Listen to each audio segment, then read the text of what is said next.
Welcome to the Football Night in America Week 1 recap served by Applebee's. Maria Taylor alongside Tony Dungy, Jason Garrett, and Mike Florio here with us to break down Week 1. And guys, I want to start with what was a wild one. Steelers on the road taking on the Bengals. We saw Joe Burrow sacked 7 times. We saw 5 turnovers from Cincinnati. We saw some missed kicks, Mike Florio. What was your biggest takeaway from this wild one?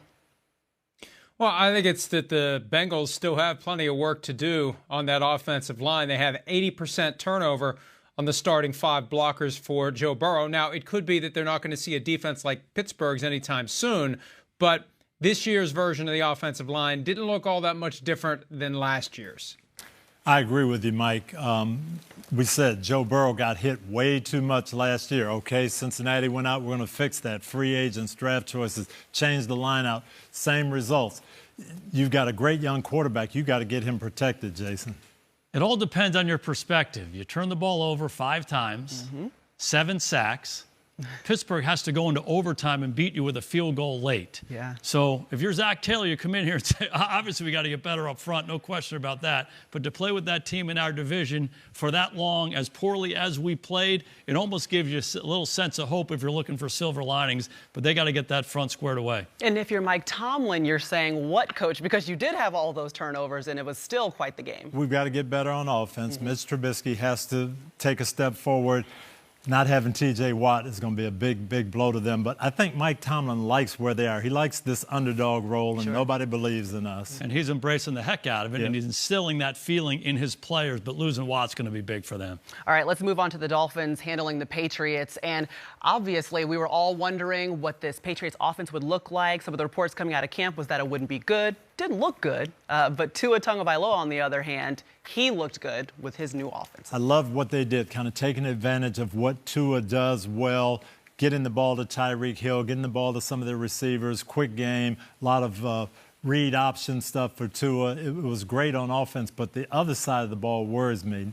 That New England offense did not look good, Jason. Yeah, in regards to Miami, offensive football is about spreading out the burden. Tua can be an effective quarterback in this league if he doesn't have to do it all himself. If they run the ball, they throw some high-percentage throws, and those receivers make plays for him, he's going to function well. I just think it's going to take time in New England. To me, this is really about Coach Belichick and Mac Jones. Those guys getting together and coming up with the environment that works best for Mac Jones going forward. Coach told me that, hey, we've had the same offense focused on what Tom Brady does best for the last 20 years. So now we're going to try to do the same thing for Mac Jones. It's going to take a little time for them to get into rhythm. Your takeaway, Mike? Well, I really am concerned about the Patriots, and we get blinded by the fact that it's Bill Belichick with his 6 Super Bowl championships as coach of the Patriots, 2 more as defensive coordinator with the Giants. We give him the benefit of the doubt. I think sometimes a little too often, going down there on Tuesday, 5 days early, that smacked of desperation.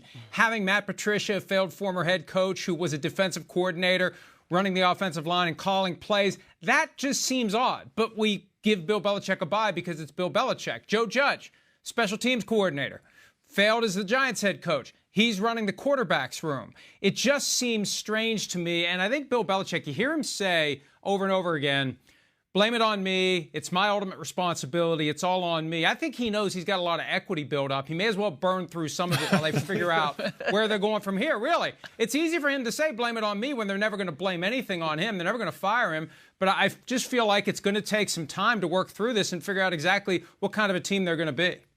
Hey, Mike, no disrespect, but the equity is real. I mean, nobody's run a program in sports for 20 years like this guy has. And he's made a lot of decisions along the way that some people probably scratch their head about, and somehow it kind of works out. So I'm betting not when it works out. Belichick. When it works out. That's a problem. If it doesn't work out, then but you're right. You're right. Look, he's Bill Belichick. We're going to give him at least 2 weeks. Right? If it was anybody else, we'd be wondering what's going on. Leave it to Mike Florio to throw the first punch. But I want to give you an opportunity to glow and be excited about something. And so I'm going to bring up the Minnesota Vikings so you can have a happy response so that they get a win against the Packers. What was your thought on seeing your new coach, Kevin O'Connell, taking the helm and the Vikings getting the victory against the Packers in this one? Well, I say this as someone who was openly advocating that the Vikings hire Jim Harbaugh. I was wrong. They made the right hire in Kevin O'Connell. And this is something Coach Dungy said during Football Night in America. There's a different vibe in the organization. The players are looser. There's a different style far different from Mike Zimmer. And it had just gotten to the point under Zimmer where the players felt that they were too dragged down. He was too negative. He was never happy. And we've seen this from time to time in the NFL where a coach just overstays his welcome, and it was time for a change. And we see that. We can feel that in the Vikings today and their ability to handle the Packers. Look, the defense didn't have to be much better because it was so bad the past couple of years. And you bring Kevin O'Connell in with a creative offense that takes full advantage of Justin Jefferson, makes him the Cooper Kupp of that offense, gives Kirk Cousins time to get rid of the football before the walls close in. You see a team that I think can be much better this year. Kevin O'Connell, I think, has brought a change in just the atmosphere, the attitude in the locker room. That's been great. But his style, too, and the system that they brought in place. We're looking at the graphics today during the game. Justin Jefferson in motion twice as much as he had been last year. 3 wide receivers twice as much as they played last year. I just think that energy and utilizing your personnel. They've got good receivers and a good quarterback. They're using them. Yeah, the one guy that I don't think anybody's really embraced up there is Kirk Cousins. Look at his numbers compared to a lot of the top quarterbacks in the league over the last number of years. This is a good player. Kevin has some history with him from his days back in Washington. He embraces him. Hey, we love you. We want you to be our quarterback. And he responds. There's a lot of weapons around him. He's going to be a good environment. Certainly a good start for the Vikings. Yeah, meanwhile, on the other side, the Packers, we've seen Aaron Rodgers say it before, relax, it was just week 1. But is there cause for concern with the way the Packers looked without Davante Adams and the chemistry between the wideouts? I think that chemistry will come the more they play. I look at this like week 4 of the preseason. They didn't have a 4th preseason game. That's what it looked like. But my concern is with that protection. It's not chemistry up front. You got to block some people and give them time. That's exactly right. And, again, I bet on him, not against. Aaron Rodgers has been great. I think they, as a team, can simply look to what happened last year. Hey, look what happened in week 1 against the Saints last year. We're in the same spot. That was an ugly day. This was an ugly day. Let's regroup. But he's got work to do. Last year they had Davante Adams. They don't have him this year. He's got some young guys. But he's one of those guys that over time will bring out the best in those receivers, as well as any quarterback really who's ever played. Mike, your thought on Rodgers? Well, remember, in the offseason, Patrick Mahomes with the Chiefs was dialed in, locked in, there for the offseason program, got his new receivers together. He pivoted away from not having Tyreek Hill.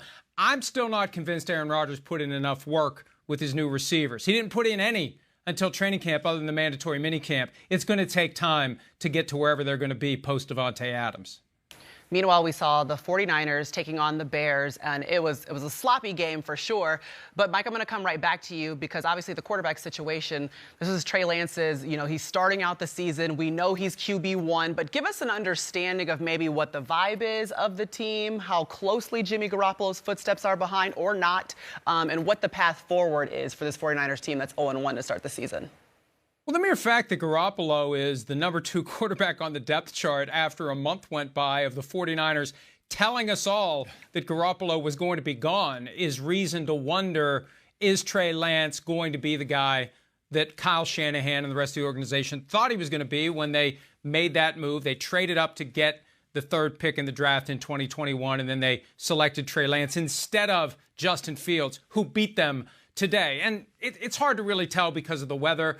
But Trey Lance is going to have a ton of pressure on him no matter what they do to try to reduce that heat. It's going to be there. Jay Glazer reported today on the Fox pregame show that when they decided to keep Garoppolo, Kyle Shanahan and John Lynch, the GM, got 15 team leaders together and basically said, hey, guys, will you help us out with this? Will you prop this guy up? Will you make sure that everything's fine? Because they know what's going to happen if Trey Lance struggles. And those 49ers fans don't care about the weather. They think this is a game they should have won easily, and they're not going to be happy that the 49ers lost.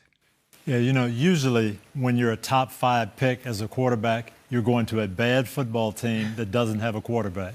Okay, Trey Lance is a top 5 pick who went to a team that had a Super Bowl winning quarterback. And so you're fighting that battle too. Not only do you have to prove yourself, but you have guys on that team that remember, hey, 2 years ago, we were in the Super Bowl with this guy who now is on the bench. So it's going to be an issue, I think. We just were talking about Aaron Rodgers. Aaron Rodgers was a first-round pick, granted the 24th pick of the draft. Brett Favre was Green Bay's quarterback. He sat for 3.5 years. He was an accomplished quarterback in college. He was a fantastic player. Trey Lance played 1 year of college football. Yeah. He was a starter for 1 season. He's fantastic. He's got a ton of ability. But the idea that we got to anoint him in year 2 when we have this other guy sitting here who's taken us to the Super Bowl, I don't know. I just think play Jimmy Garoppolo, keep developing Trey Lance. You're going to have a great transition at some point. But you got to win games now, and Garoppolo gives them the best chance. It's going to be a story week in and week out until Trey Lance really lights things up. If he does, that'll quiet it. But if he doesn't, it's going to be in the background. Absolutely. Well, let's talk about the fourth quarter and that Justin Fields was able to quiet some critics because he came out and was able to make the plays that were necessary in that wet and sloppy game. But ultimately, he made the plays that won that matchup. Yeah, the weather almost acted to his benefit. He's one of those guys who's athletic. He got out in space. The amazing play was when he rolls left and throws it back to Pettis. That's the one that got him going. But he's making plays with his feet. He's having fun out there. He's enjoying it, the weather, the rain, all that kind of stuff. He made some big throws at the end of the game. He made some big plays with his feet. It was a huge finish because it was ugly early. And for him to hang in there, a tribute to him, but also to Matt Eberflus, their head coach. He did a great job. The defense was playing well, containing the 49ers, but it was almost a calm about these guys. They just kept playing for 60 You never saw a letdown on the sideline. It was ugly. They weren't scoring. They're behind, but you just had the sense that, hey, we're in it. We're energized on the sideline. I do think that's a tribute to the coaching staff. And, Mike, your takeaway on the Bears? Well, nobody expected them to win today. And let's see what they do under normal conditions where it's not a monsoon, where there isn't 6 inches of standing water on the field. If they can build on this and play under normal circumstances and thrive there, then they're a team that needs to be taken seriously. The NFC is so wide open. The AFC is jammed with great teams. In the NFC, we're going to be spending some time figuring out who the contenders really are, and the Bears could be one. Okay, we're going to find out about the Bears when they take on the Packers in Week 2 on Sunday Night Football. And remember, Aaron Rodgers says, I own you. So we'll see whether or not he can own the Bears. That won't be on the Just know that we're going to replay that. Either way it goes. All right, it's time for our lightning round, and you guys are going to fill in the blank here. So blank was the biggest surprise of the day, Coach. To me, the Giants winning the game, and not the fact that they won, but the way they won. After being down and Daniel Jones bringing them back, that was a surprise to me. Yeah, so happy for Daniel and for Saquon. Those guys, you said it, Coach. They were down. They battled back, showed their mental toughness. Yeah. Big day for the G-men. 194 total yards for Saquon Barkley. That was huge. What about you, Mike? Well, and I'm going to stick with that game, and I was pleasantly surprised that Brian Daboll, the first-year head coach of the Giants, with the opportunity to win, went for 2 and got the win. It's the classic case. They let you hang around. They gave you an opportunity to steal it, and you go take it. I know analytics has its place in football. I don't need the analytics mafia on my back just in Week 1. But I like it when a coach recognizes they left the door open and now we're going to go kick it off the hinges. All right, Mike, coming right back at you. I am not at all worried about blank. I would say that I'm ultimately not worried about the Bengals for the reasons that Coach Garrett mentioned earlier. There is a silver lining here. They took the best punch possible from the Steelers. The offensive line got banged up. They had a bunch of turnovers, a bunch of sacks, and they still almost won the game. And they should have won the game. If their long snapper doesn't get injured, they would have won that game. So I think the Bengals will be fine. Coach? I'm going to say I am not worried about Patrick Mahomes functioning without Tyreek Hill. That's fair. He's got good coaches. They've got great weapons, and he's a great player. Almost 500 yards a day, 44 points. Their Chiefs' offense is going to be fine. Yeah, I'm not worried about Aaron Rodgers and the Green Bay Packers. He owns the Bears. Yep. They'll snap back next week. He'll get working with those guys. It'll take some time. It'll take some communication. They'll take some lumps here early, but they'll get rolling as the season goes on. All right, Mike, the quarterback that showed up most with a new team was? Well, it's funny. At one point today, Matt Ryan was playing like Carson Wentz, and Carson Wentz was playing like Matt Ryan, and then Carson Wentz was playing like Carson Wentz again. But he turned it around, and he came back and fought through the adversity and won the game. It would have been so easy for him to just say, here we go again, and surrender to the Jaguars. And they came from behind after blowing the lead, and I think it was impressive what Carson Wentz ultimately did. Coach? I would say Carson Wentz as well. You know, kind of got blamed for the whole season in Indianapolis, and to go there and win it opening day and really have to bring him from behind, that was great. Yeah, really happy for Carson Wentz, but I'll take Matt Ryan. You know, they're down 20-3 in this ball game, and he brings them back. You know, they were trying to play balanced football, and finally they're behind, and they got to be a little bit desperate. He's been in those situations, and credit to him to get back into that ball game. They played through overtime. It's still a tie, but a good day for Matt Ryan. All right, last question. The head coach with the new team that impressed you the most was who? Mike? I'm going to say Mike McDaniel, the new coach of the Miami Dolphins, and not because of his inability to lock his car door, if anybody saw that this morning when he arrived for work and struggled to figure out how to actually press the button. But he had that 4th and 7, and I talked to him after the game about how he went through the whole process of deciding what to do, and he went for it late in the half. Didn't kick the field goal because there was a concern 60 yards was too far for the kicker. Would have given the Patriots maybe an opportunity to get a field goal of their own. Decided to go for it. Called what they had on their list as one of their gotta-have-it plays, and it popped for a touchdown. It made it 17-0. At that point, it felt like the game was over. And I got to give him credit. When the game was over, and he went out to meet Bill Belichick at midfield, and there wasn't much of a conversation, he told me, I pride myself on reading the room, and I could tell Coach Belichick was not in the mood. That's probably fair. He made the right decision, He Coach. might have been able to read that room before the gun went off. What about you? I'm going to say Kevin O'Connell. I just thought the Minnesota Vikings looked like a different team.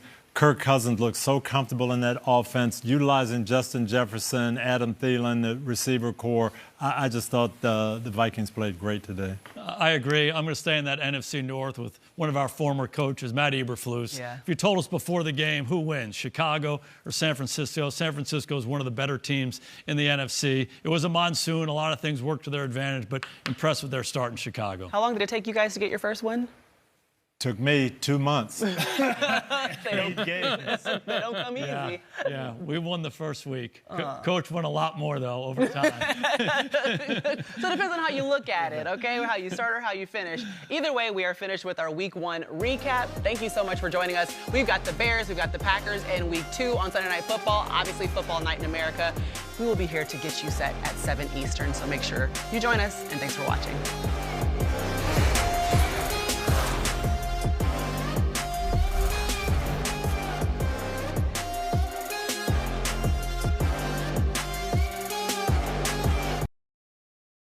Hi, I'm Mike Tirico, and thanks for watching. Make sure to hit subscribe for the latest news and highlights from NBC Sports.